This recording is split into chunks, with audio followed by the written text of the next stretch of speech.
سمعت ما في صكة الباب مصلوح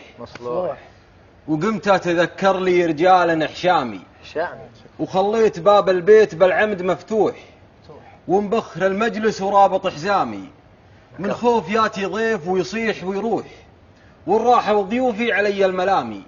وقمت أتفرج في التلفزيون مشروح وخدت لي ساعة وأنا في منامي لحظة سمعت الصوت وعروقي تفوح ولي تلفزيوني في يد الحرامي ومواصفاته الرجل نسمر وطحطوح ومواصفاته الرجل نسمر وطحطوح لو يهبدني بس كسر عظامي قمت لحقته قلت ما انتهى مسموح ثم استبته مع طريق الظلامي واخذت لي كسرة بلكة ودرموح واشوف في علباس صابت اسهامي